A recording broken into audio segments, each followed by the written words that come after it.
okay.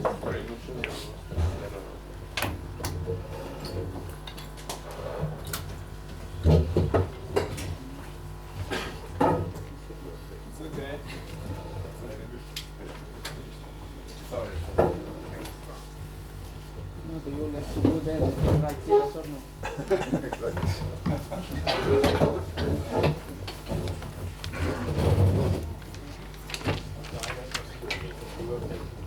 Yeah, no. Chi?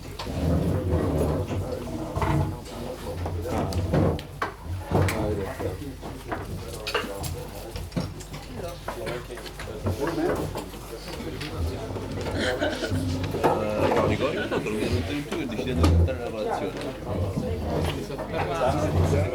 Perché si trova ancora al granchio nel Questo è vero. È vero che sono dura più scura la notte, no? La lastrica la gambetta. Exactly, but because here, US, that's not the same. You see,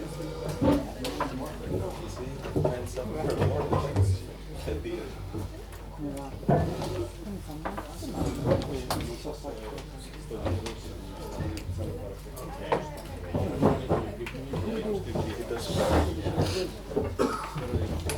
Let me think.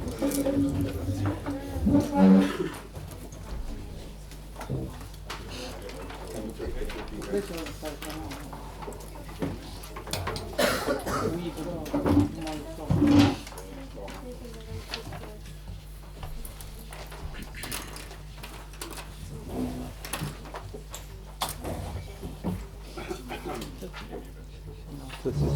You don't speak today? I was just waiting for the coffee machine. Anyway, thanks for coming back for the session. I hope you had a relaxing weekend. And you didn't have too much sea legs like I did last night. I was sitting at my desk and the desk was clearly moving. Anyway, here's a sort of recap of where we left things on Friday. Okay, so we're looking at some original dynamics, which here I'm thinking of a path in discrete states n, but you could do the same thing with Landau dynamics, etc.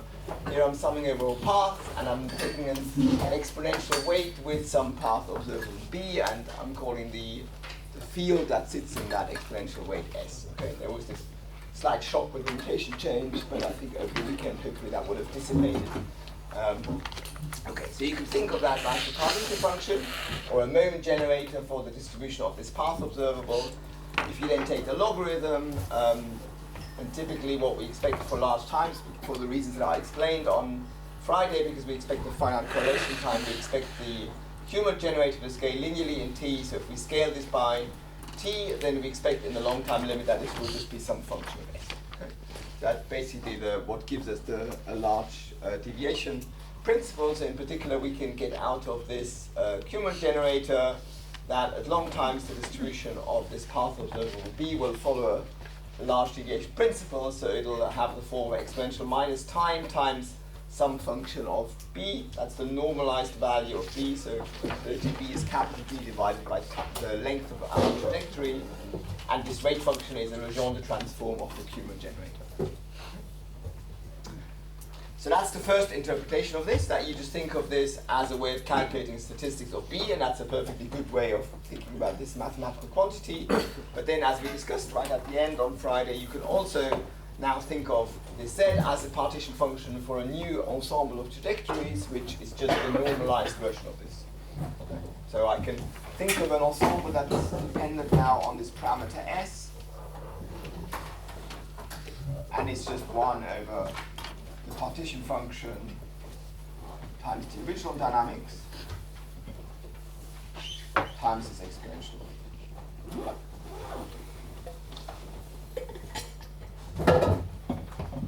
That's obviously normalized by construction of the partition function, and these trajectory ensembles are called variously biased because we're basically taking an original distribution of trajectories and we're biasing it with that field. Depending on what you choose here for b, you can also think of them as driven, because you're basically driving things away from equilibrium in general. or because of the name of the parameter, this is also known as the S ensemble.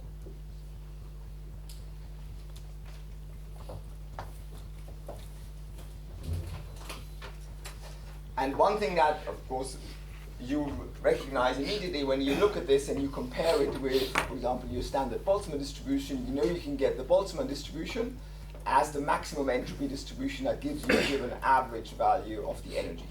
Okay, that's the information theoretical way of getting at constant temperature thermodynamics, basically. In the same way, this is also a maximum entropy trajectory ensemble at a fixed imposed average value of this B. Okay, so if you say, I want to take some underlying, let's say, equilibrium dynamics, but I want to impose a certain average value of this quantity, which could be work, or it could be entropy production, or anything like that, okay, then if I don't have any other information, what trajectory ensemble would I write down? Well, the one with the maximum entropy, where I basically put in the least information, and that has this exponential form. The proof is exactly the same as in the equilibrium case, right? You could do it by writing down basically log PS times PS, you do the average, right? And then you optimize that at the imposed average. So this is also a maximum entropy ensemble.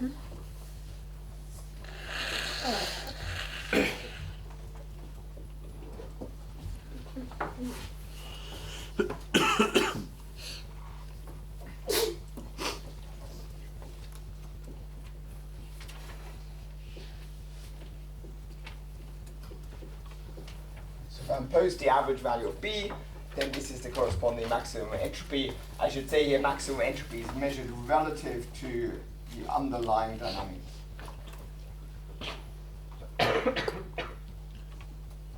It's relative to the unbiased dynamics. That, in some sense, is the equivalent of the uniform distribution over states that we use as the sort of baseline for in the Boltzmann distribution, the microeconomic one.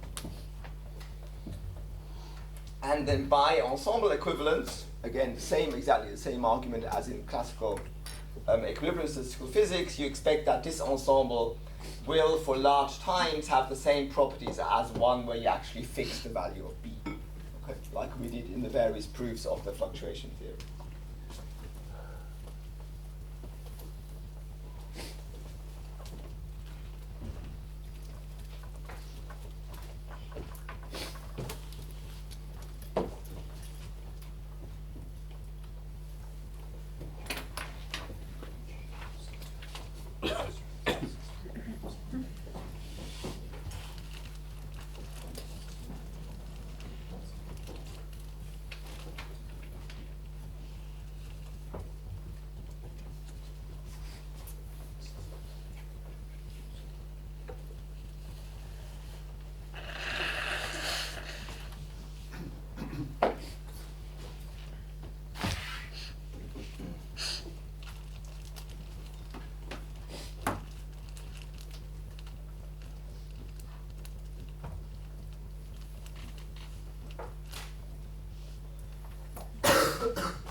And as I said, the argument is exactly the same as we normally do in thermodynamics, except that we're replacing system size by time.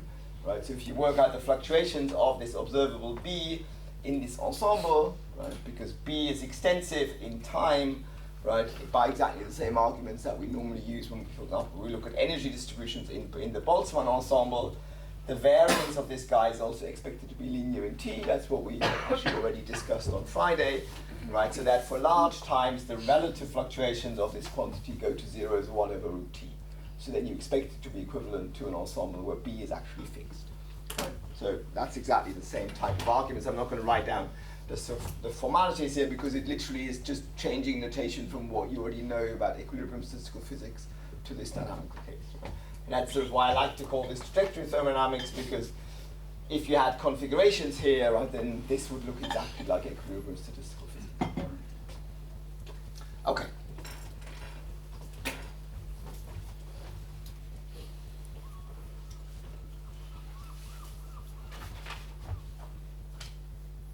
Everyone on board so far? This was mainly the recap from. Okay, let's see what we can say about this ensemble now. So let's do a sort of, let's make this a little bit more concrete. Okay.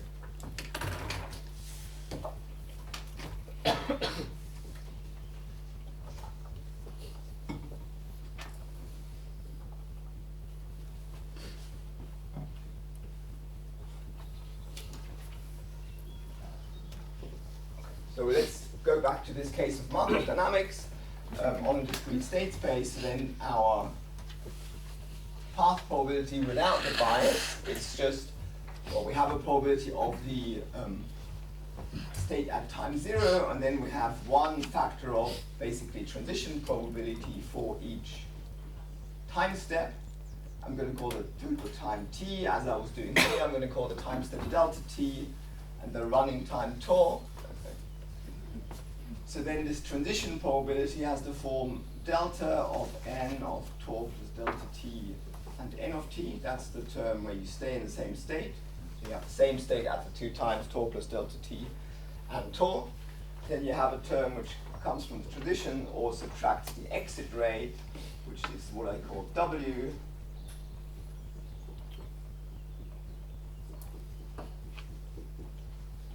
And this is basically the sort of continuous time analog of what Werner's using. This whole thing is the transition matrix, is what Werner calls P.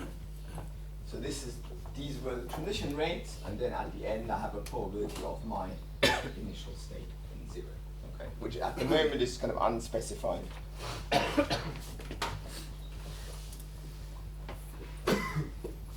So just as a reminder, these W's are the rates. Okay, so W n L, that's the rate for transitions from N to L.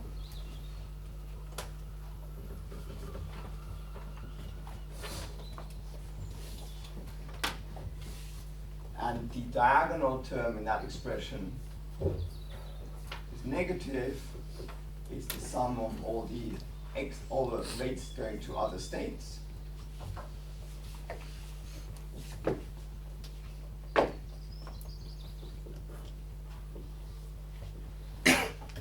That's the exit rate from state.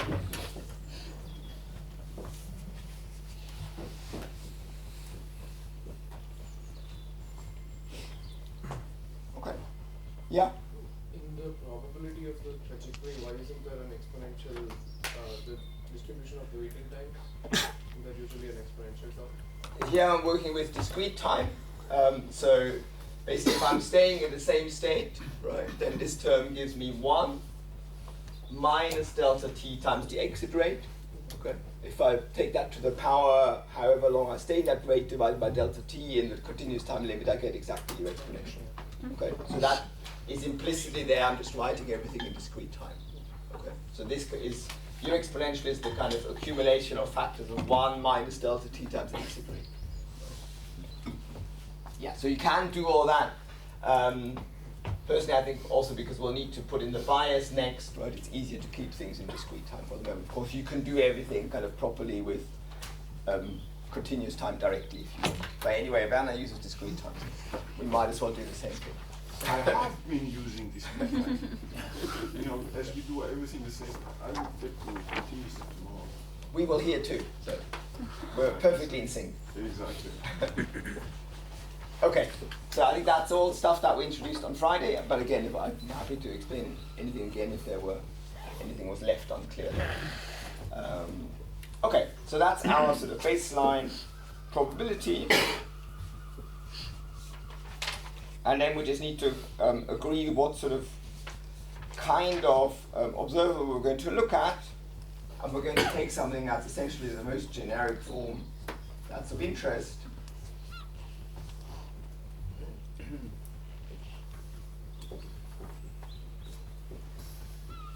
So I'm going to assume that this B can have 2 contributions. One, basically an integral of some one-time observable over time, like energy integrated over time or something like that. That would be one type of contribution you can have. The other type of contribution you can get is one that depends on transitions, like the entropy production, like the work, etc. So let's start with that, the latter. So I'm going to assume that there is some function alpha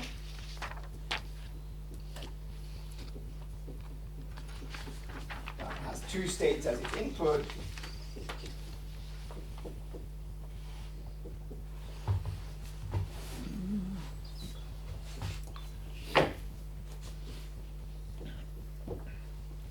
That's my sort of transition type of observable.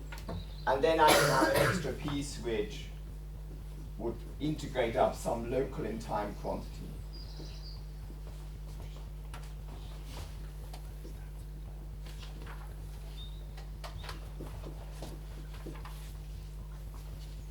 So just to kind of make this slightly more tangible, so for example, this Bn could be the energy of the state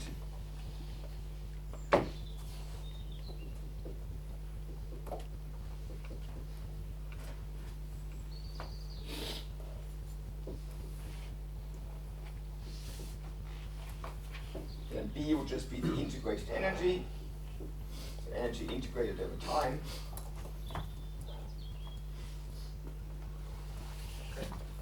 We could take some other simple examples. So for example, the one that's very popular is just to set this equal to 1. Okay. And then what it does, it just counts transitions. Okay. And then this is, in that field is often called the activity, not to be confused with the kind of activity that you have when you talk about active matter. This is just activity in the sense of number of transitions.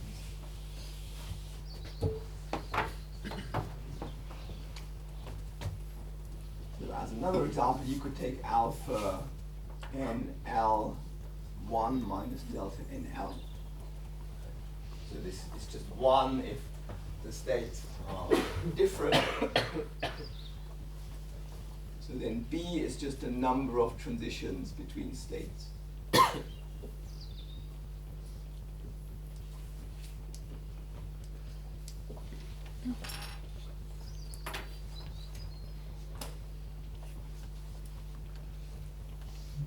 This is called,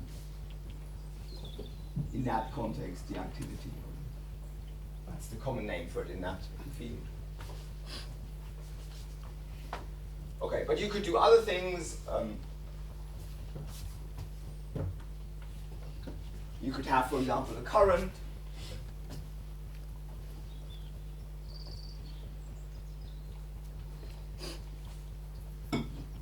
You could define your alpha so it's +1 for a move to the right and -1 for a move to the left for a random walk, for example.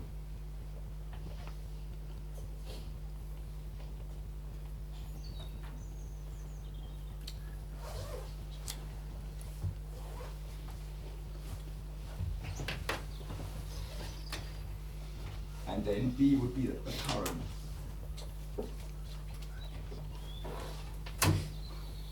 So this is very generic, right? You can put a particle current in there. You can also put in, for example, if you take, for example, the log of the transition rate to the reverse transition rate, then in terms of that you get the entropy production.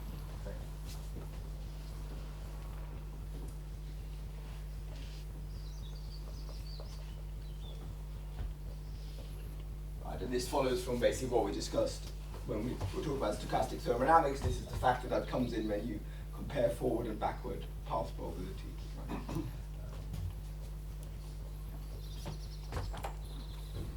Okay.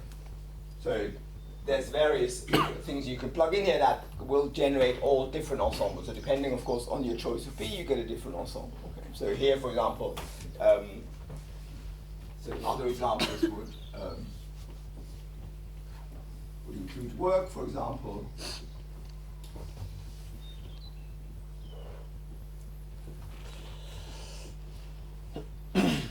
That we had in our discussion of the fluctuation theory. So in principle, I can include all of those quantities in this formalism because they all just depend on one-step transitions. Right? So for example, the work depends on, for example, the work either done by an external force between two steps or a change in lambda between two times, between one time and the next time. But they're all quantities that depend on just pairs of neighboring time.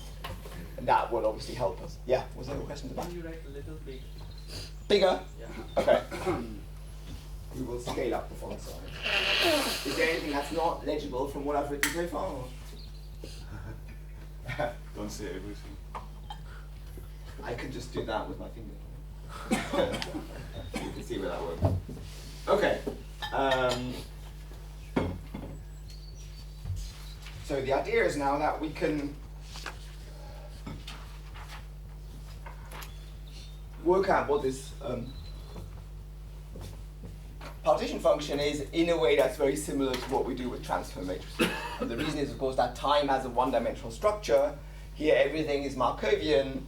So basically, every term just involves two neighboring time steps. So you sort of expect, similar to what you do with transfer matrices in a one-dimensional system, you can actually work out fairly explicitly what this partition function is. And that does, in fact, work.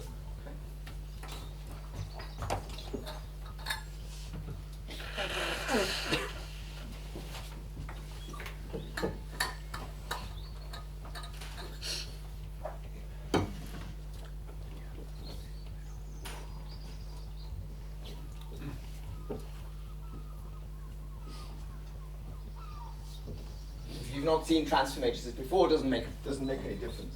Is there anything that's not legible there? Sorry, No. it's maybe because I can't read it.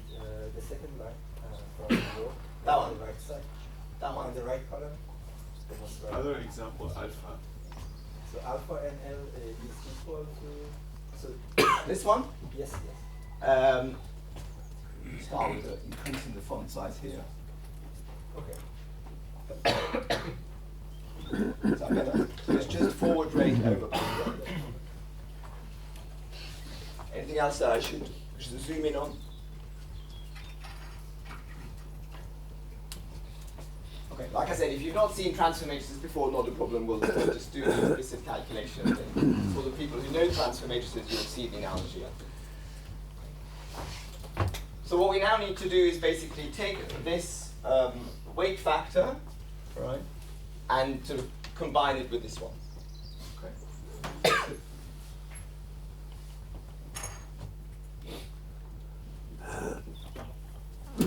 I need to just quickly check how I sorted the factors.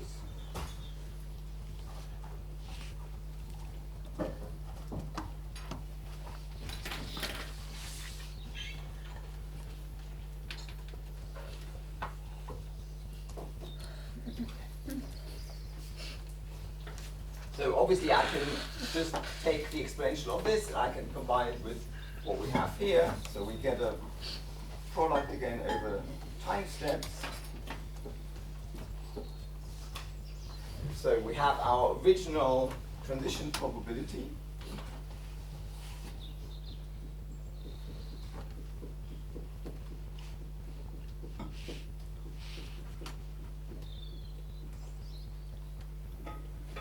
That's exactly the same as what I just wrote down. Maybe this gives you another chance to decode the handwriting.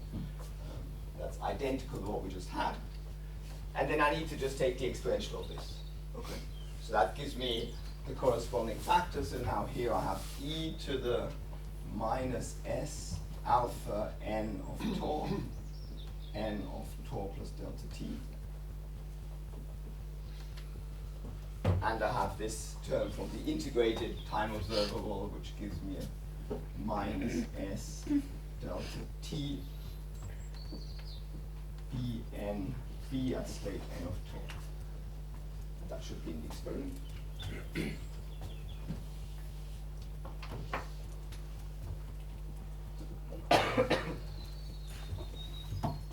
And then at the end I have my initial state.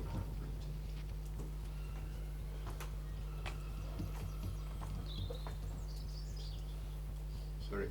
And you're summing over all the paths. Yes. Yes, I left out the sum with quite mine. So, as a matter of notation, n square with the dot is the whole path. So I'm using n with this kind of dot argument as the path. And this, I use the square brackets just to say this is, in the continuous case, a functional. Right. N of tau is the state of time tau. Yeah. Okay. So a path in this case is just a list of states and all the discrete time states. It's just a list n0, n delta t, and 2 delta t, and so on.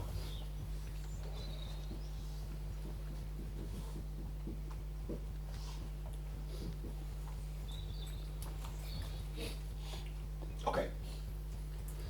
So now you can see the idea will be to take this whole factor and write it again in a form that looks like this, like a delta function plus something that's linear in delta t.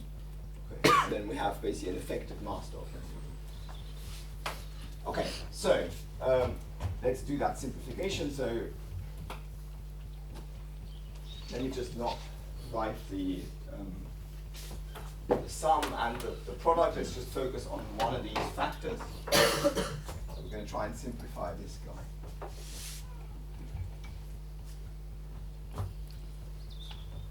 So, okay. So, as you can maybe see from all of the examples I give you, but I didn't write down that condition sort of formally, is that what we assume here is that this alpha is 0 when there is no transition. So, because we assume that the contributions when the state stays are captured by this last term.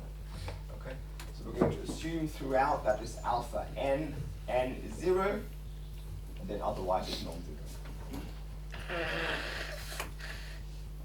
So this guy should only react to transitions when the state actually changes. So when the two states are the same at time tau, and the time tau was delta t, I don't want to get a contribution from that term. Right? And that makes sense with all of the examples. For example, for entropy production, well, if you stay in the same state, there is no entropy production, right? If you stay in the same state, then there's also no work from an external force. There's no change in the number of transitions, etc. No change in the current. Okay. So if I multiply this delta function with this exponential, then the delta function says exactly, well, the two states are equal, right? So then this alpha is 0, from what I just said. Okay. So multiplying the delta with my exponential just gives me e to the minus s delta t, value of b in the current state.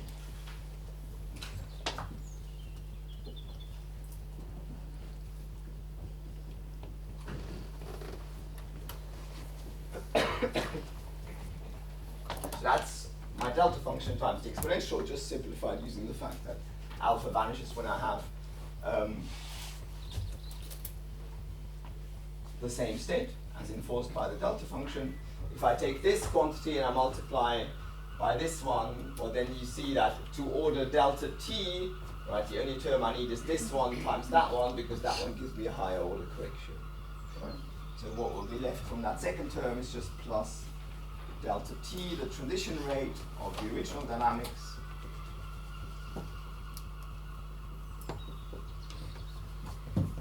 and an e to the minus s alpha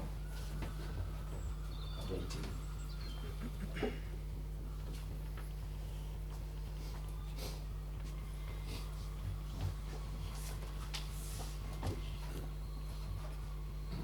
Okay, and then we can just, because we only want order delta t quantities, so I'm leaving out order delta t squared here, because that doesn't matter in the continuum time limit, which is what we're working towards.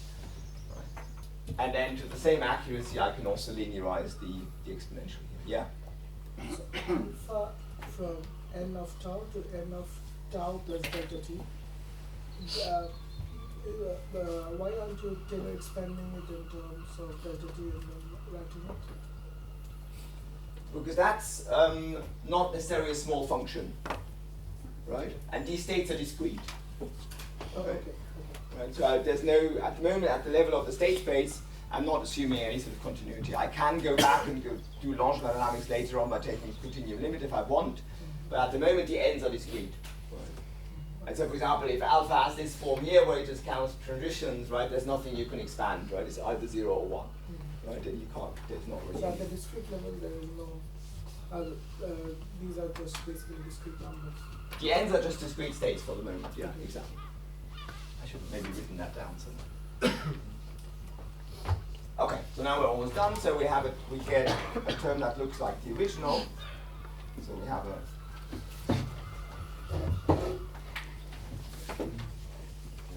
one term that's basically the diagonal with a 1.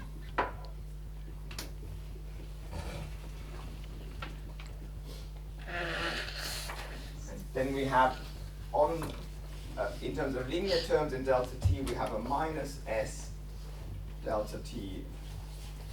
Now you're expanding. Yeah, so now I'm expanding that term to the same accuracy as I was doing in the second term already. Right, so I'm just linearizing the exponential.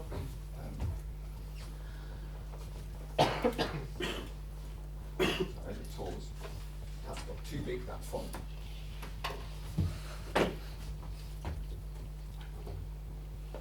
Again, that's still multiplied by a delta function.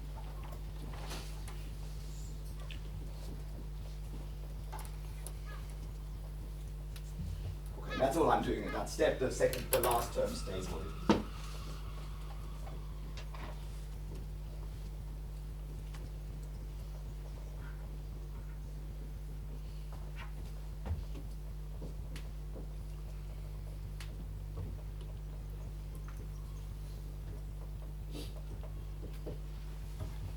So that's still all to order delta t squared.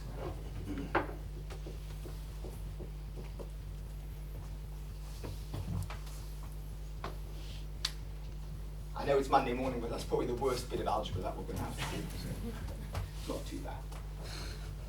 Yeah, with you. Very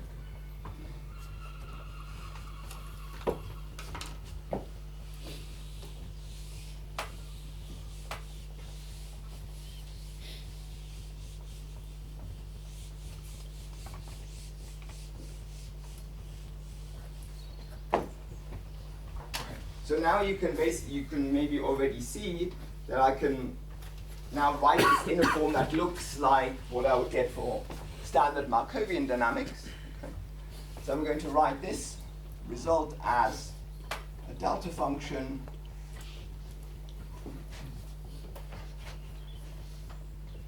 plus delta t times some effective transition rate.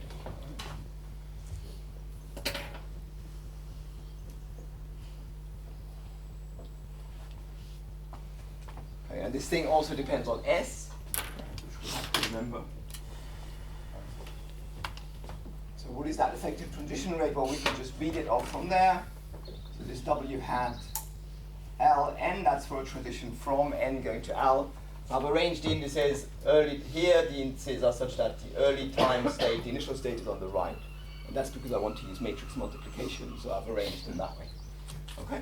So now we just need to read off what this W hat is.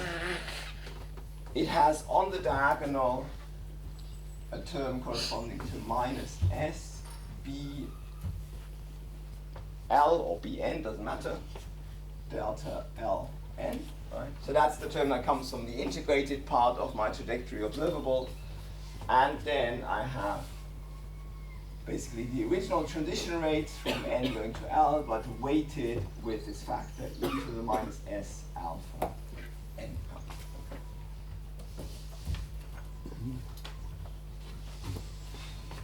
From now on, I'm going to write the order delta t squared one last time, but we'll ignore it from now because we will take delta t to 0.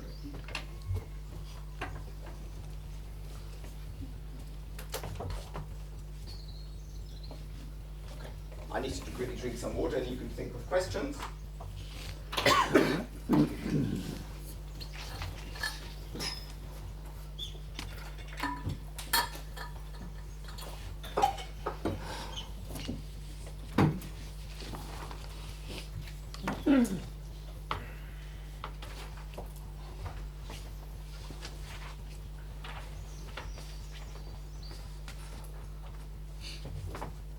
Yeah, good.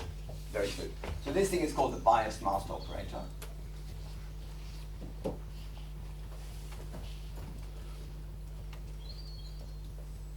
I could also say biased master matrix, but somehow the name master operator is common. This is just a finite dimensional matrix for a finite state space, so it's nothing mathematically at all sophisticated.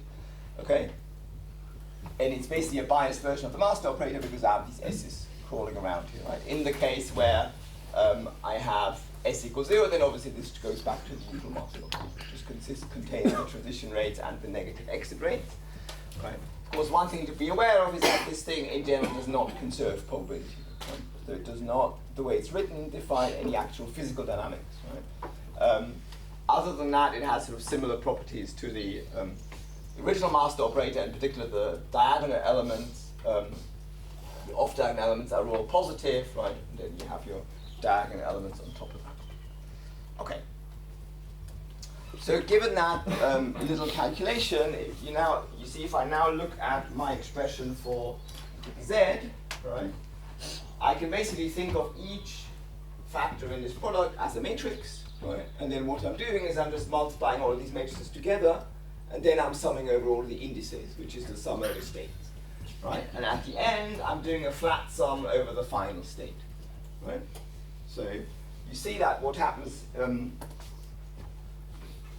you translate all this to matrix notation is that you get a relatively simple expression for the partition function. It's just a uniform vector, so the vector with all ones, and then I have basically identity matrix plus delta t times the bias master operator to the power t over delta t, and that's multiplied by p0, the vector of initial state probability. So this u is just a vector of all ones, and this p0 is the vector that has all the I haven't really labeled the states. Let me write it right.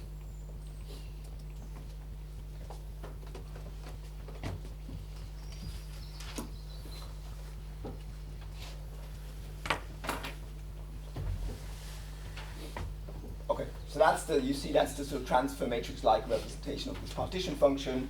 In an Ising model, this would basically be the contribution from each neighboring link of spins I and I plus 1. Here it's neighboring times. Okay, but otherwise, because of the one-dimensional structure, the logic's basically the same. Okay, so now you see what you can do is you can take the long time limit. Okay, so we can take delta t to 0. So this quantity just goes to, I now take delta t to 0, and then I will also do later.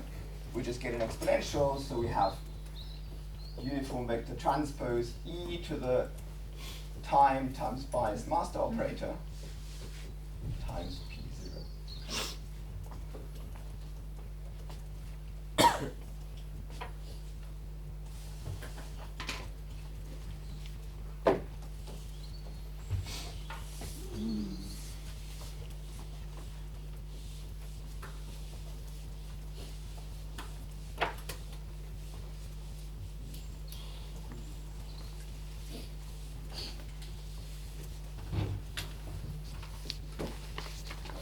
There's never the case when going from t going to infinity, you have to keep some second order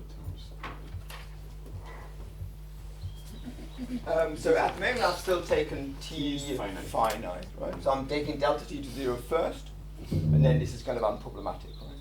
Then afterwards I can take t to infinity, but at the moment this is still for finite t. Right? And of course, just as a sanity check, right? So if you put the bias back to 0, right?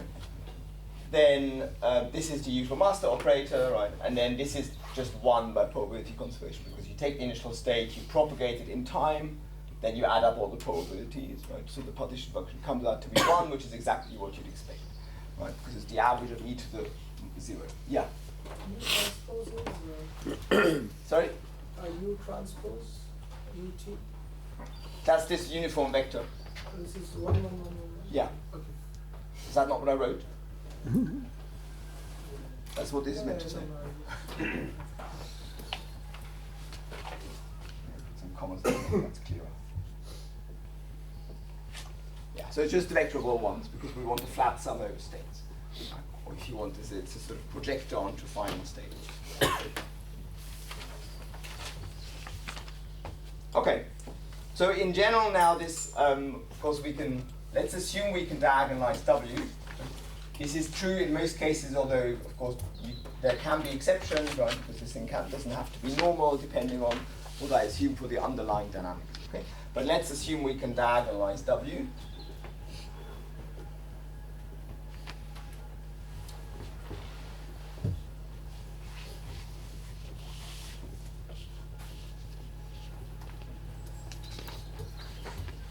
So let's assume we have eigenvalues and left and right eigenvectors. So for a non-symmetric matrix, the general decomposition would be right eigenvector, left eigenvector transpose. So this is the right eigenvector.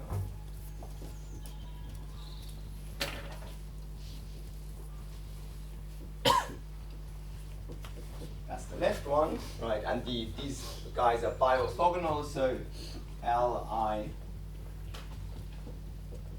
transpose times Rj is delta Ij. So in the case of a symmetric matrix, the right eigenvectors are identical, and then this is the usual orthogonality. And you see that by orthogonality, this guarantees that now when I take powers of W hat, I just get the appropriate powers of the eigenvalues. Right. So now we have for this exponential that turns up here the same form. Just with the eigenvalues in the exponential.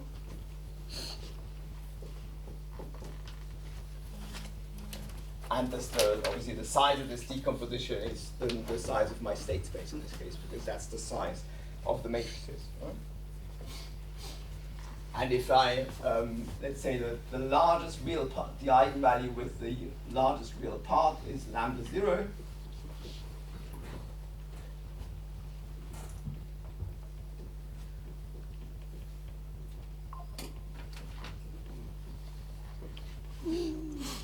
Then I can usefully rewrite this thing as e to the t w hat is basically e to the lambda 0, the appropriate projectors, so R0 and L0, onto the appropriate eigenspace, and then the rest of the sum is basically exponentially damped, right? Provided I have a spectral gap. So I can write the rest of this sum as minus lambda 0 minus lambda I times t, Ri, Li. And this is now for the other eigenvalue.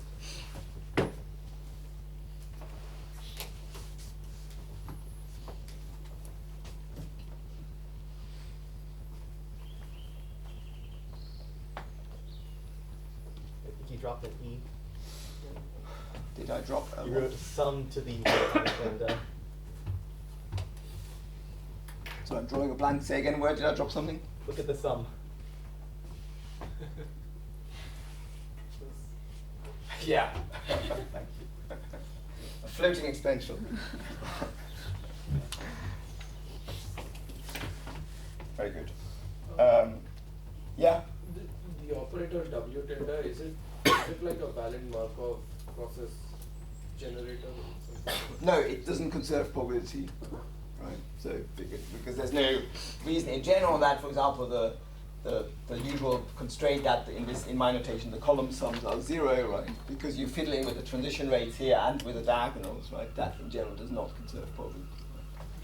Which is also why this largest eigenvalue is non-trivial. If it was a Markov operator, that thing would be 0, right? So that's kind of why we can get something interesting here. Okay? And basically by Perron-Frobenius theorem, right, you could show that kind of for reasonable choices of these alphas and the underlying transition rates, then actually this lambda 0 is real. It doesn't have an imaginary part.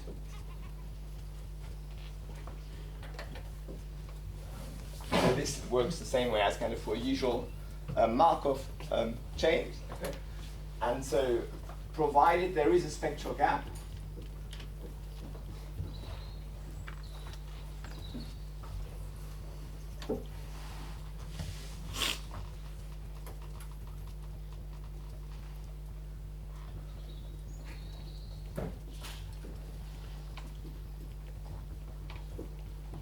in other words, it's the real part of lambda 0 minus lambda I is greater than 0 for all I greater than 0, right?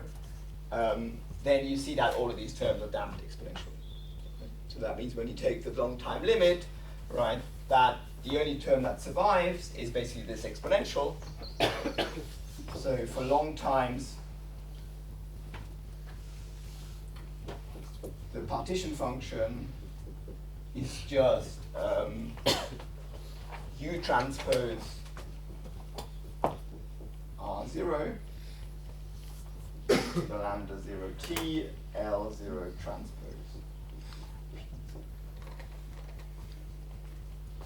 And so then it follows that the dynamical free energy is literally just the largest eigenvalue.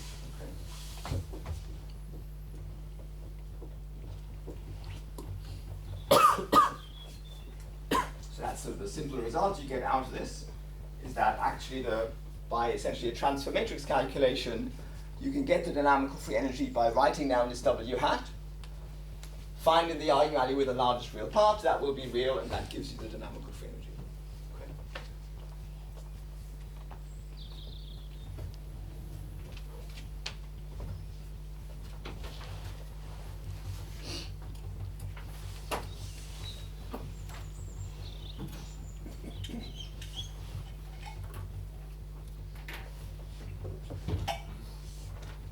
Quick pause for breath there.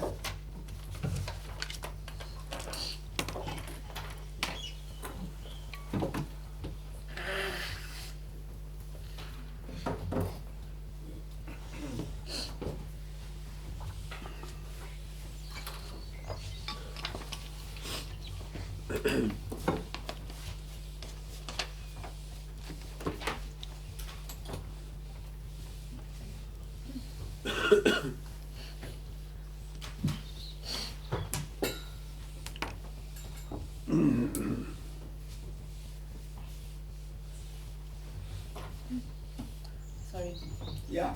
The left eigenvectors, we are guaranteed that they cannot be orthogonal to P, right?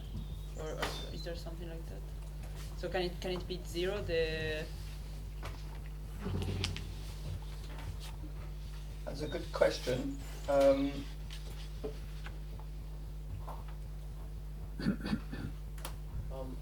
I think you could show by Perron-Frobenius that these have positive entries. Yeah, okay. Yeah, I think it's the same as the Perron-Frobenius argument. So in fact, what we'll show shortly is that essentially the steady state probabilities in the bias dynamics are actually given by the product of the entries of these vectors. Yeah, so that case does not happen by its own positivity, basically. But so the diagonal elements are negative, no? Of? So I wonder, are you assuming now lambda 0 is real, or you can show this for all? So I haven't thought seriously about how generically you could show this. I mean, certainly if you look at the original definition, right, it's kind of clear that the partition function is real, right? That might be, yeah, probably. I mean, the original partition function involves an average of an exponential of a real quantity over some real probability of paths, right? So we know that the partition function must be real, right? So the physicist's proof is, well, this thing has to be real. If it's going to have a dominant contribution of an eigenvalue, that eigenvalue has to be real, okay? But as far as I know, the Perron-Frobenius theorem is not sensitive to the sign of the diagonals, right? And you could see that because in a discrete state space, right, I can actually always add or subtract a multiple of the identity from W to shift the eigenvalue spectrum, right? So I can always fix the sign of my diagonal elements to be either positive or negative, whichever way I like, by just shifting by the maximum element along the diagonal. Right? So you can see that actually the sign of the diagonal elements is not going to make any difference to the proof, right? Because I can always shift them in whichever sign I would like to have. So in particular, I can shift them so that they're all negative, right? So even if I have this term there, right, and let's say for whatever this guy of course could have the opposite sign to what I normally have, right? But then I can always shift the elements on the diagonal so that they're all negative again, right? And then in the end I can shift everything back. Right? So you can see that the diagonal elements, they are not problematic. The sign of the off diagonals is the same as before because they just have this exponential weighting. And because Perron-Frobenius certainly doesn't care about the sizes of the elements, right? Then you can see that that's going to work. Okay, other question. Okay, good. So what can we extract? Let's say once we have this thing, well, we can also say something, as I just said, about the probability of being in a certain state at a given time.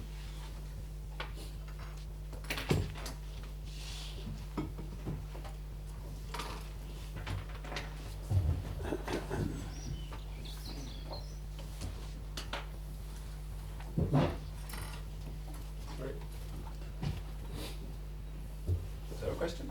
Yeah. Maybe it's a very stupid question, I'm sorry. Sorry. E to the lambda 0t is just a number. Yeah. R0 and 0 transpose is 1. So. This one? Yes. Not necessarily because this vector is not all 1. No, but e to the lambda 0t is a number, so. Yeah. And when I do R0 L to the 0. Answer. When you do what, sorry? No, I understand. Yeah, these are both numbers. These are all real numbers. Yes. I mean, I've just pulled the projector apart there into the two factors, right? Yeah? But if we start with the special P0, which is a right eigenvector which is not R0, the product will be 0. Yeah, but this was similar to a question from before. So you could show that by Perron-Frobenius, the entries of these two eigenvectors are positive, and the entries of P0 are also positive or non-negative. So you can see you cannot make these guys orthogonal. Right, so it's basically just because these all have, I mean, R0 and L0 together, they either have negative or positive signs, but then you can multiply them by -1, right? So you can ensure that these guys are all non-negative, and P0 is also non-negative, right? So this cannot be 0. Right? Yeah, and again, you can see this from what I was just about to do next, is that you can, by a very similar calculation to what we did for Z, you can ask what's the number of paths, or the fraction of paths that pass through a specific state at time tau. Right? That gives you just the probability in the biased ensemble of being at state n. Right? So you can ask about this probability at time tau of being in state n. And then by the same decomposition that we used for the partition function, this is basically, you normalize it by the partition function, you get the actual probability, right? Then you have to sum over all states, over all paths, sorry. Then you have basically identity plus delta t times w hat. And now you have that to the power t minus tau over delta t. Then in here I have a projector onto state n. And then I have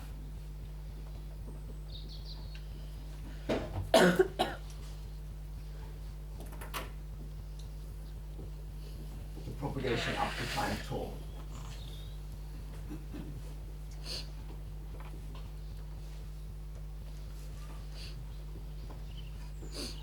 So that's basically exactly the same decomposition that we just did. The only thing I'm putting in here is a projector onto state n. So that's a vector which has a 1 at my desired state. So that's state n. And so you see what that does, it just says force the state at time tau to be equal to n.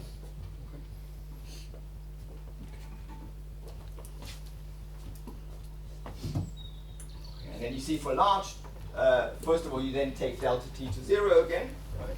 So then you get that's 1 over the partition function. You have your propagator to the final time, so t minus tau times w hat. Then I have my projector onto state n, and then I have the propagation up to time tau. Times P0, and now you insert this representation of the propagator. Again, so up to here, this is basically exactly the same as what you would do in an Ising chain if you wanted to learn the local spin distribution, right? It would be exactly the same calculation. Right, and so you now see if I assume that these times are long, okay, so I'm assuming that I'm away from the temporal boundaries of the trajectory. So I'm not exactly at tau equals 0, I'm not exactly at tau equals t, because there I would have boundary effects. Just like in an open spin chain, the boundaries are different from the bulk. Okay? So you now have to be able to think of a situation now where we have a length of trajectory t, time somewhere here with tau, right? And so you have a sort of a temporal boundary here.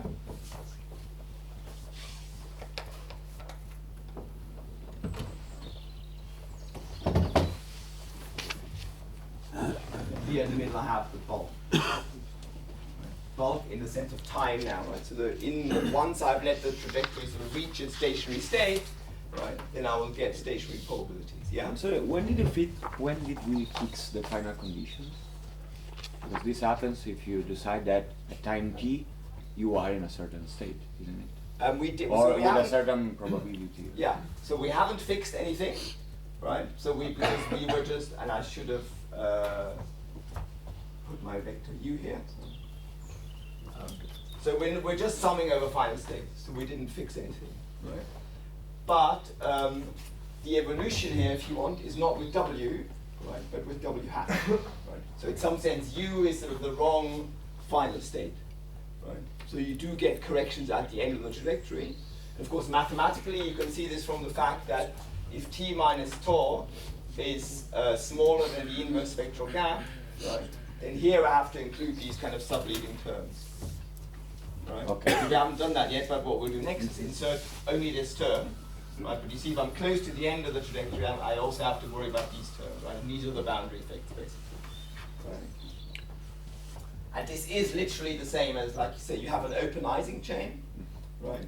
The spins at either end don't behave like the bulk. Right? And So we see these boundary effects because of the fact that we are imposing a bias with the edge. Yeah, exactly. And therefore we have to respect that constraint. Yeah. And therefore we can only look at the bulk. Yeah, exactly. That's Yeah, that's right. Yeah. Okay. So away from these temporal boundaries,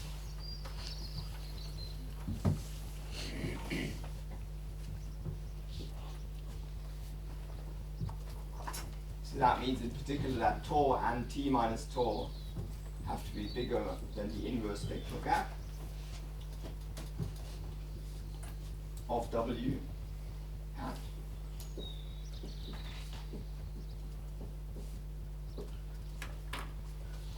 Okay, now so then I can replace my propagator just by the leading term again. Okay.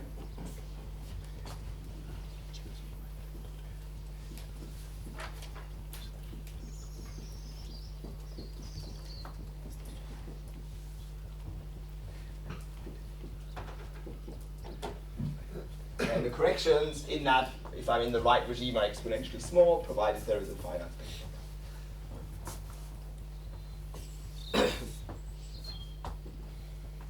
And so you see what I get from that is that the probability of being in a certain state at time tau is, so what do I get? I have a 1 over z, which is this guy here.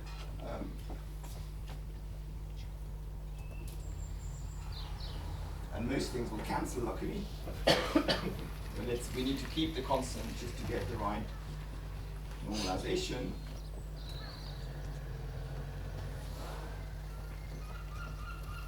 So that's the 1 over z. Just copying what we had before. Then here I get from my inserting my propagator, I get a u transpose r0. I get an e to the lambda 0 t minus tau. Maybe you already see where this is going. In L0 transpose En. And then I get the corresponding terms for the second factor. So this is the evaluation of that factor. Now I get the same thing for that factor. So I have En transpose R0.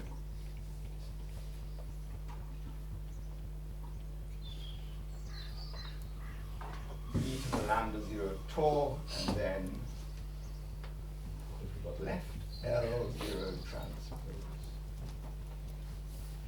0.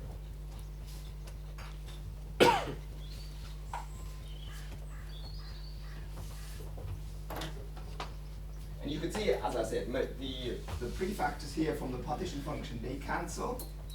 They appear at the ends. Okay, and then you also see that the exponential just cancels because I get e to the lambda 0 t overall, and that cancels what I had in the partition function. And you see what's left is just this product.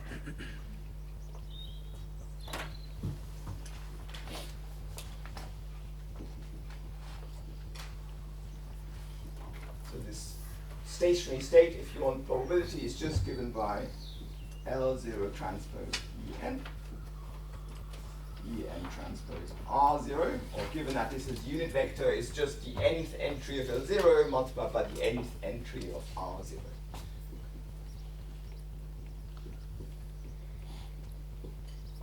So you get a very simple expression for the steady state probability in this bias dynamics. It's just a product of the entries of the dominant left and right eigenvector. Yeah. So this is the probability of being in state n at time tau in this bias dynamics. Exactly. So where do we choose the value of sort of of B for which, as in So bias the dynamics is sort choice of B and S affects the W hat, right? Because we parameterized our path observable with capital B by these coefficients little b and by the alpha. Yes. And then I have the S, which tells me how strong the bias is. Ah, okay. So now everything I've written down kind of from here onward assumes that these guys are fixed, right? Because this W hat depends on S and it depends on all the properties of the bias. So when I say biased ensemble, it's conditioning on a certain value of B. Is the relationship between S and that value of B clear? Like what value of S do I use for a certain value of B? Very good. This is what I'm going to say in about 2 minutes. And it's basically you do the same thing as in thermodynamics. You take a derivative of the free energy. I'll write it down. But yes, you want a relation like that. If you want to pin B, then of course you need to know what S to choose, right? Okay, but let's maybe pause briefly in case there are questions about this derivation then. Or things that you can't read. Sorry, but where is the tau dependence now? Very good, there isn't any. Right? Which is exactly this point that I was making, that for these systems, if there is a well-defined spectral gap, there is a bulk. Right? So this bias dynamics, away from the ends of the trajectory, does reach a stationary state. Okay. So that's, of course, assuming that the rates of my original dynamics are fixed. Okay. So that we have any external driving in these rates. Right? These are not explicitly time-dependent, otherwise I would have to have a time-dependent construction. So in the same way that you'd expect a general Markov chain, even if it's not reversible, to reach a stationary state, what this shows is that also with the bias, you do reach a stationary state. Okay. So if we want, for example, to take the thermodynamic limit, yeah, in that case, the spectral gap may close.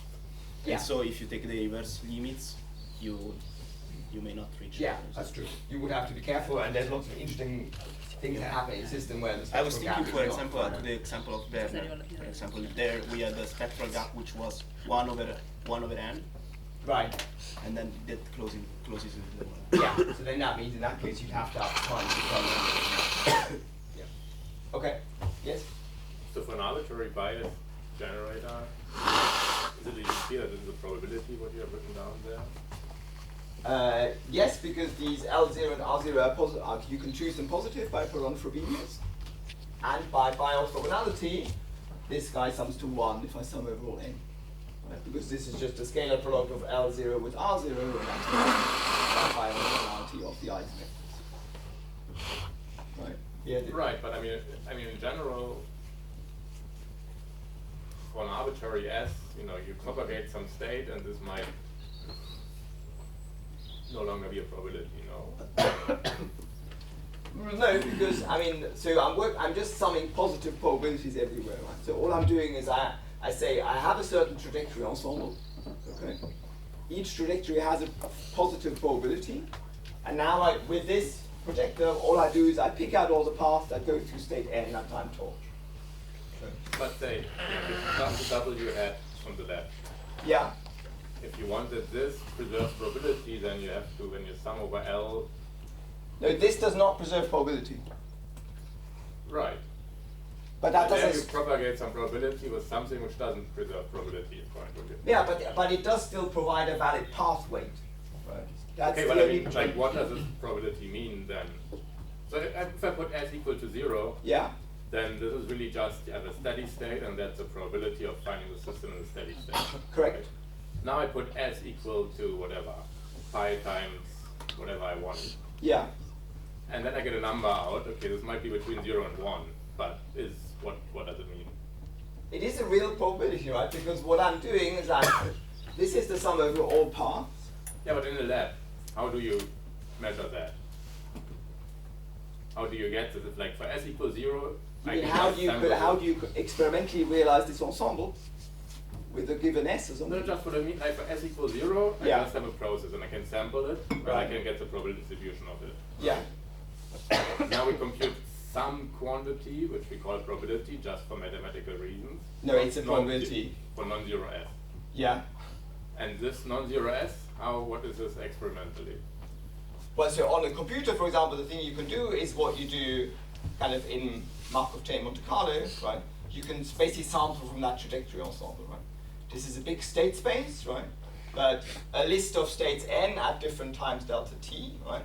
That's just a very big state space, right? And what I've given you with that ensemble is just how to assign the probability in that state space, right? This I get, but say you go to a lab and you say like, I ask you, I'm the guy in the lab and say like, I want to measure this for S equal to 2. Okay, well that's the question of can you realize these ensembles experimentally, right? So that I haven't told you how to do, and there is a question of how you do this, right? At the moment, we're just asking the question of, well, what do these ensembles do, right? And like I say, if you don't want to think about the ensembles representing kind of real dynamics, you can also just think of these as Kuman generators, right? So then you can also just take the point of view, I want to work out the fluctuations of B in the unbiased dynamics. Right? Then this is a way to do that, right? But just to come back to this point, this is a real probability, right? It's not just a sort of mathematical, I mean, provided you accept that there is, you believe my trajectory ensemble, I mean, you accept that that's defined, right? I mean, it has positive probabilities, right? So it certainly provides a valid ensemble of trajectories, right? And I'm just calculating how many of these trajectories go through. Yeah, you can do that. Like I think mathematically you're on the same side. Yeah, and I mean, operationally, I'm not seeing the significant. Well, experimentally, I mean, on a computer you can do it. There is not a problem. Fine. Okay. So yeah, experimentally it's a different question, right? And that's a perfectly valid point, right? Whether you can realize these ensembles kind of in the lab, right? But we can certainly still look at these ensembles as describing the large fluctuations, right? Because basically what this ensemble is telling you, right? If I get a certain value of my B, right? What does the typical path look like? Right? If I tell you that, for example, I mean, if you go back to the fluctuation theorems, if I still have a certain value of the worm, right? I might want to know, well, what are the typical trajectories that realize a given value of the worm, right? So with some appropriate choice of S, that's what this is doing. Right? So it's telling you about the properties of these paths.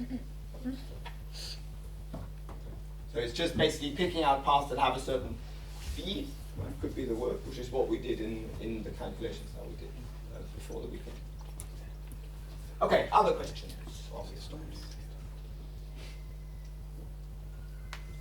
Yeah?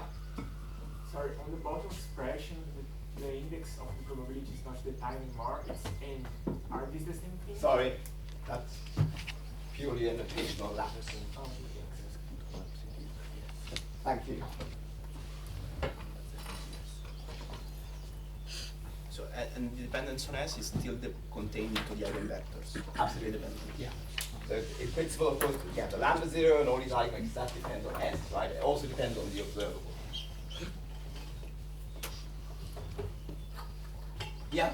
sorry, and actually can you backtrack just a little bit? So basically this expression is a steady state for the bulk, temporal bulk you have on the figure. It's a what, sorry? It's some type of steady state, like for temporal bulks, or so for large times away from the edge, you should have this distribution. And what exactly did you have to assume again for that? Just that this W hat has a finite spectral gap, so that there's a gap between the leading eigenvalue and the next one. Okay. So that basically there is some finite time on which you relax explanation. Okay, I realize we're taking more time on this now. Yeah? So, this next equation, Yeah? the left hand side is independent of S, but the right hand side has S. Now this is of course also dependent on S because the S defines my trajectory ensemble. Therefore it also defines what will be the steady state probability. So the left hand side is the probability to observe N0, N1 up to N3. No, this is the probability that I'm in state N at time tau along my trajectory. That should be independent of the observable, no? No, because I mean, I'm constructing my ensemble with a specific observable in mind, right? So this is basically like taking a sort of one-dimensional Ising chain and applying a certain field, right? And then of course the steady state probability inside the bulk probability will depend on the value of the field, right? It's the same here, right? I mean, I could bias in magnetization, or I could bias in whatever the local energy or something, right? And I would get different answers. Okay. And the leading eigenvalue is sort of a measure of this bias. That's what you mean. You can think of it like that. I mean, it certainly tells you about essentially the way, the extent to which this thing does not conserve probability, right? Which it doesn't have to, right? And the lambda zero basically tells you how far away you are from that. Can you think of it as a measure of the bias of the system? Yes, you can in the sense because this lambda zero is always zero at s equals 0 by construction.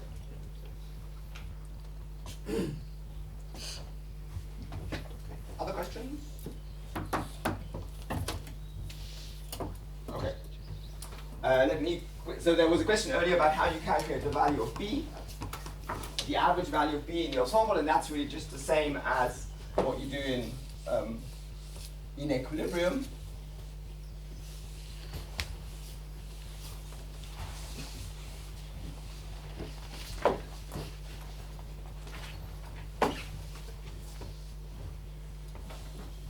The question now is, what's the average of B in the biased ensemble? Okay. And that's exactly the same calculation, like I just said, as in equilibrium thermodynamics, right? So if you take the negative derivative of the scaled Coulomb generator, right, that's the negative derivative of 1 over t of the log of the partition function. And then so you get a minus 1 over t. And then if you differentiate the partition function, you get 1 over the partition function. And then you get the derivative of the partition function, which just has a sum over paths with an e to the minus with the original path probability, the bias factor in terms of b. And then the derivative with respect to s, you see, just pulls down a factor of b.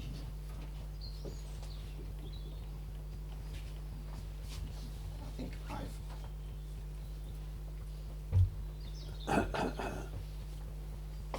and I get an extra minus from here, which will cancel the minus at the front. Okay. And so you see this normalized by the partition function is just the average of b. So this is just 1 over t times the average.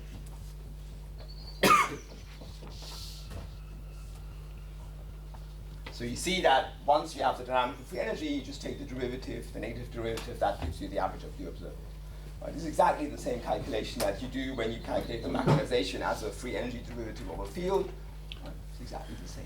Same logic, because the whole formalism is the same as standard stat method.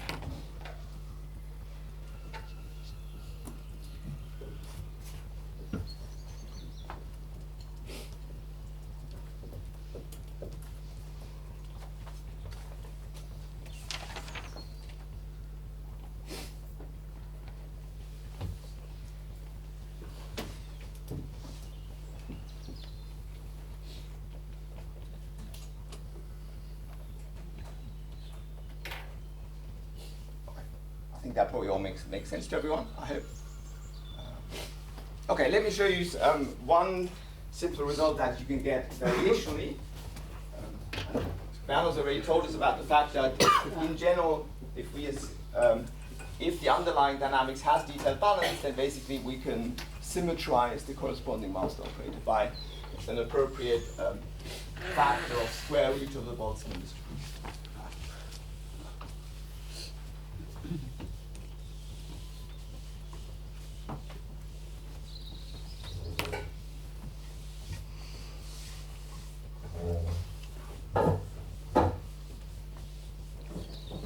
So I'll just show you what the result of that kind of argument is, and then if you're interested, you can ask me sort of privately how to prove it, because I want to show you at least some of the sort of using detailed balance of Which path? I'll write it down. So we're going to assume now that the P obeys detailed balance. Okay.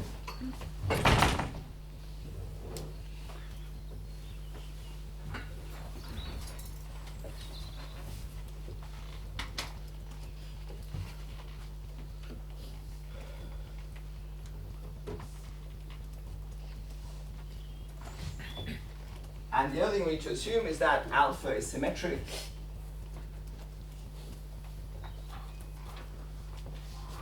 Which is the case, for example, when you look at quantities like the activity. Where we said alpha is basically just 1. If there is a transition, then of course that's symmetric, whether I have, whichever way around I have my states, okay? And then you can probably believe me that the W hat, by the same argument that Werner used, right, can then still be symmetrized, right? Because it can be symmetrized because of the detailed balance condition without the bias, and then adding the bias doesn't break that property because these factors of e to the minus s alpha that I had before, they're symmetric, right? So they don't break the symmetrization property, okay? And so what you can show variationally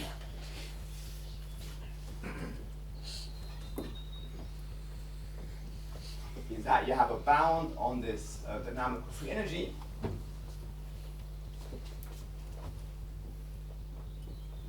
and in particular it's minus, let me make sure I get this right, the smallest, bounded by the smallest transitional rate.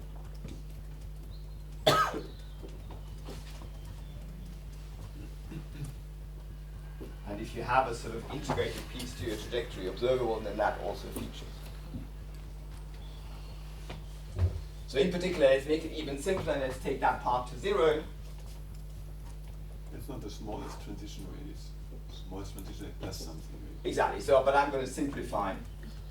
If we also set that piece to 0, okay, well that means, for example, let's just look at B is the activity. Okay, then we would use this alpha and B equals 0. Okay?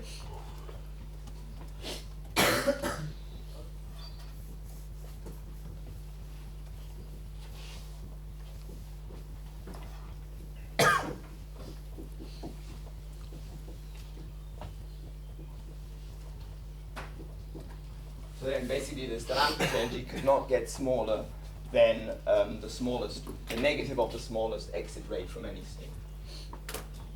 So that already tells you that something interesting can happen with these dynamical free energies if you have systems which in some sense are slow. Right? So which have states which you leave with a very low rate. Right? Because then the dynamical free energy is typically very small.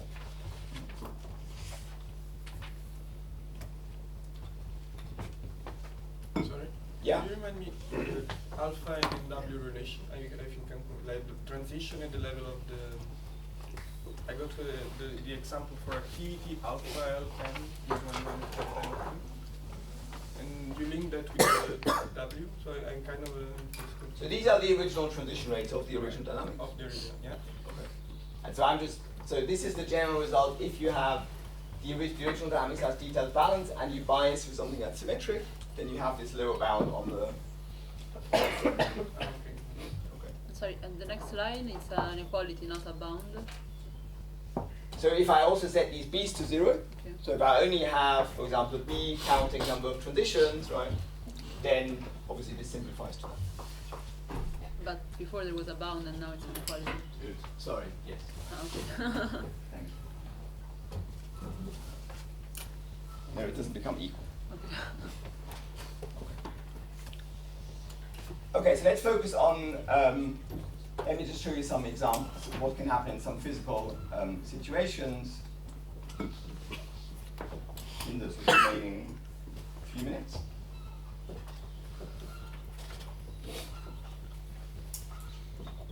So again, we have alpha Ln is equal to 1 minus delta Ln, and Bn is equal to 0. So B just counts number of transitions, and we're biasing our trajectories according to how many state transitions they contain. Okay? That's the only weight. I basically take each trajectory, I count how many state transitions it contains, and I weight it with the exponential minus s, that number. Okay? So that's the ensemble that we're going to look at now. And so, for example, where this becomes interesting, so first of all, what you know with the activity is that the average of B is obviously not negative, right? Because this is a positive quantity. It just counts numbers of transitions, right? So the average is not negative, right? So what else do we know about the dynamical free energy? Without doing any sort of calculations, so what would you expect? You would expect that at S negative, you have bias towards high activity.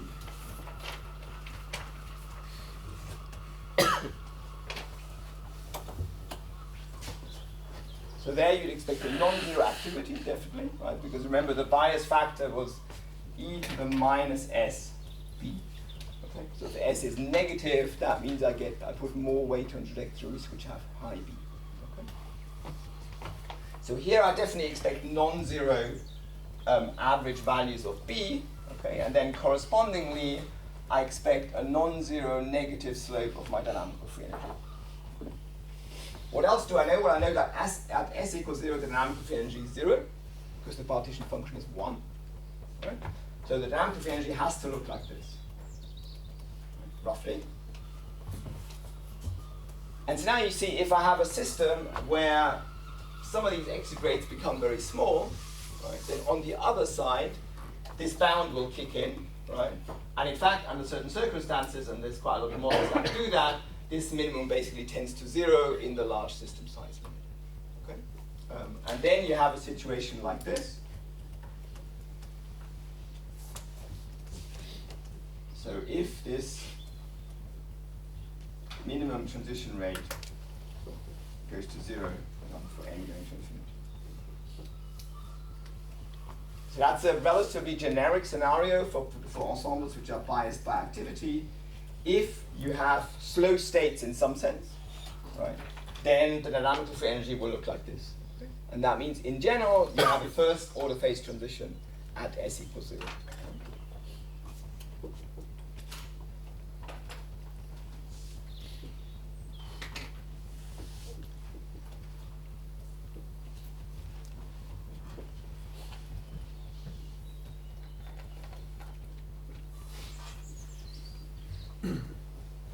I'm not showing you that the transition is first order. It could also still be second order based on my picture here, but you generically find that you typically have a first order transition that's linked to the fact that unless you do anything specific, right, then you have a non-zero slope here because you have a non-zero equilibrium activity. Okay? So you have a dynamical phase transition at S equals 0, and that's kind of interesting because it tells you that the physical dynamics, which is S equals 0, lives kind of at a coexistence point, but it does it dynamically, right? I should write dynamical here. And you can visualize this, and there's some very nice work that's done, among others, by Rob Jack, who's giving the next seminar. If you think of this in a sort of space-time dynamics plot, so if you have a one-dimensional system,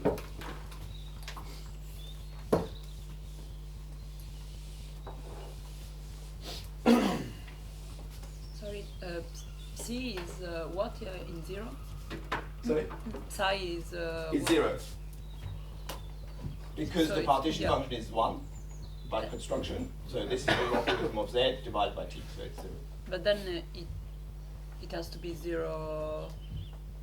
Okay, no, sorry. Okay. Right, so if this There lower is a- bound, yeah. if that converges to minus epsilon basically, right, then you see that this thing has to be 0. So then you basically have an active phase and an inactive phase. And you have a phase transition between those. So for example, if you have spin chains with kinetic constraint, and I'm just really sketching this now.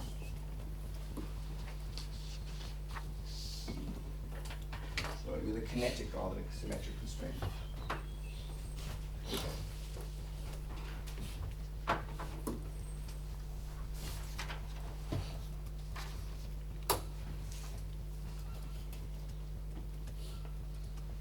So I can tell you, you're welcome to ask me privately what these things are. right? They're basically systems which have detailed balance, but you need sort of other spins next to you to be in the right state so you can make a transition at all. That's called a kinetic constraint. It's sort of symmetric for forward and backward, so it doesn't break detailed balance, but it makes the dynamics slow. And so what you typically find in a sort of space-time diagram, so now I'm plotting tau here, and I'm plotting kind of spins, I equals 1 to n. Right. My state space here is now a vector of spins.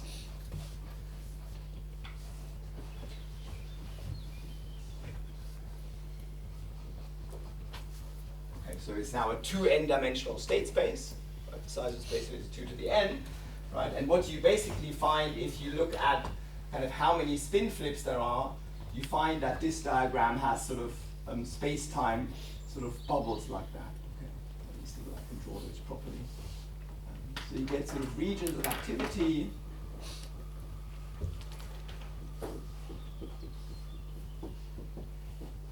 And then regions of inactivity.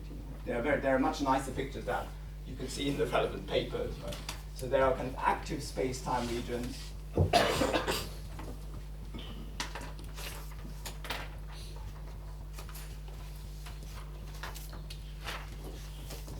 And these are the inactive ones. So you kind of expect, so what you get is sort of what you expect in a first order phase transition. You have domains, right? But now they're in space-time because of course one image like that is one of my trajectories. Right? If I tell you all of the states of the spins at all of the times, that's a trajectory, right? So you can think of an image like that as being one trajectory. Right? So if I sample that at s equals 0, what I see is it has sort of space-time domains corresponding to these two phases that you see here, the inactive phase and the active phase. And the physical dynamics is actually at the boundary at the first order phase coexistence. And this is one way of thinking about what's called dynamical heterogeneity. So the fact that in a system which has kinetic constraints and slow dynamics, if you look at your local dynamics, depending on where you are and which domain you are in, you could be inactive for a long time, or you can be very active. So the system is heterogeneous in terms of its dynamics, right? You have some regions which are active, some regions which are inactive. So this is called dynamical. That effect is called dynamical heterogeneity.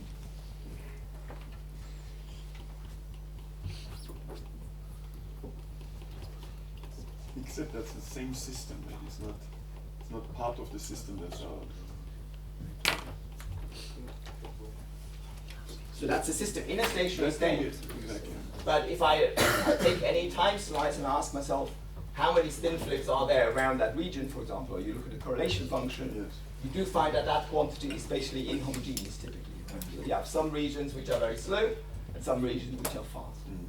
And you could think of that as a consequence of this dynamical phase transition, so the fact that you have in space-time, you have domains, right, with different coexisting phases. Right. Yeah? So basically you're saying that you're measuring this active-inactive phase by looking at the relaxation and the correlation that slows down. Sorry, say that one more time? You're looking at this active and inactive phases by looking at the correlation and how much. Yeah, there's various ways of doing that. So you can look at, for example, persistence time. You could look at how long is the system in the spin in the same state. You could look at a correlation function. Right? There's various ways of doing that. Or you can just essentially do some coarse graining and ask how many spin flips has the spin had in a small time interval. Right? There's various quantities you can look at, right, to characterize this. And then Julia will give me 3 more minutes maybe. Yeah. I want to just make a quick connection to what Werner said, because you could do this also for the SEP.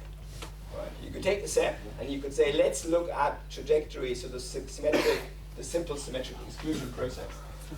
This is just as a second example. So just as a reminder, that's how particles are relaxed.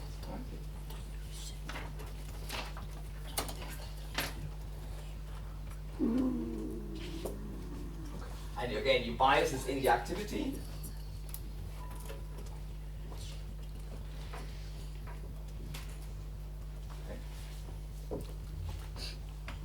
I should almost do this as a cliffhanger sort of question for the audience. What do you expect? Right? So you take a system of hard particles in the lattice. They move like Werner says. They just move randomly if they can. If they can't go in that direction because it's blocked, they just don't move. Right. So it's a bunch of interacting hardcore random walk. Okay. So what will they do if I force them to have low activity?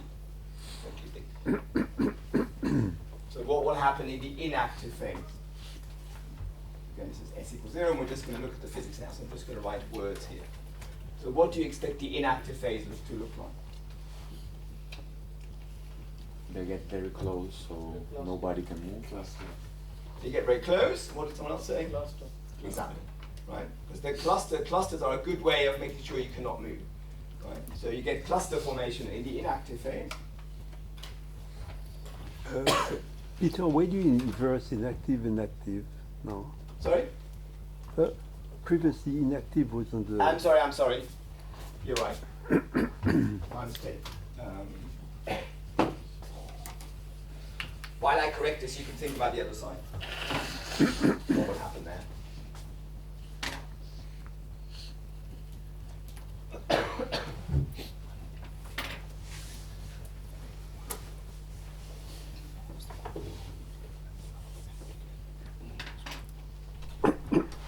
Okay, any idea what will happen in the active phase? How do you arrange particles on a lattice so that they can... They repel each other. Sorry? They repel... They repel each other, yeah. There's an effective kind of repulsion, you can think of it like that. They follow each other. They have a flow, not really, there's not really anything that breaks symmetry here, so that's unlikely. Spread out on the lattice, right? They spread out, exactly. That's definitely the right idea.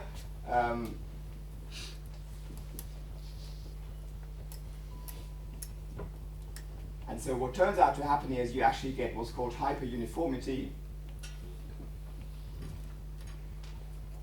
So if you look at density fluctuations in a small time interval, right, those go to 0 faster than you would expect normally for the set. Right, so basically the large scale density fluctuations are suppressed.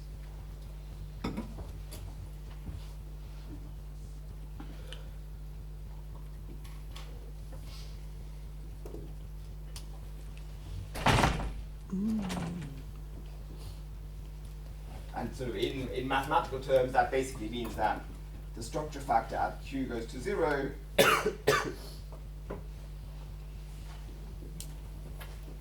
Actually goes to 0.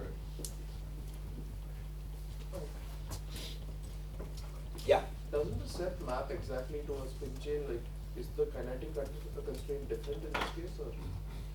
The set does map to a spin chain, but not as far as I know to one with kinetic constraints. But yeah, you maybe know more about that than I do. But I think there is a mapping, but I think it doesn't map to something that has kinetic constraints. So I'm sorry for taking more time. Is there a paper to this? Yeah. I can put it on Dropbox. Yeah. Yeah. What is the leading behavior of the structure factor as a function of Q? If I remember correctly, I think it goes to 0 linearly in Q, but I have to double check. But that's something you can work out. Basically, you can do fluctuating hydrodynamics with the bias, right? And then you can work out what SOQ is. There's a paper from a few years ago. You can also ask Rob about that, Rob Jack, when he's here, because he was the main author on that.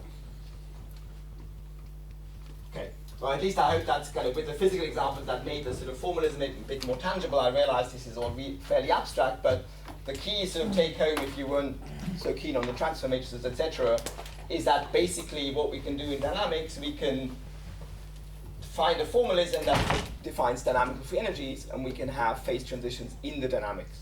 Right? These are not transitions at equilibrium, but they're phase transitions with respect to a parameter that affects the dynamics. Right? So we can transport the whole formalism of equilibrium to phase transitions that kind of tell us something about the dynamics.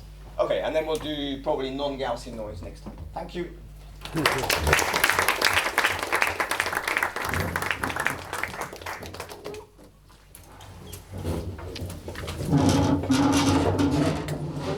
Just one. We are going when PR is coming down, so we are going to put the selection of the sailing activity from this week just on the screen.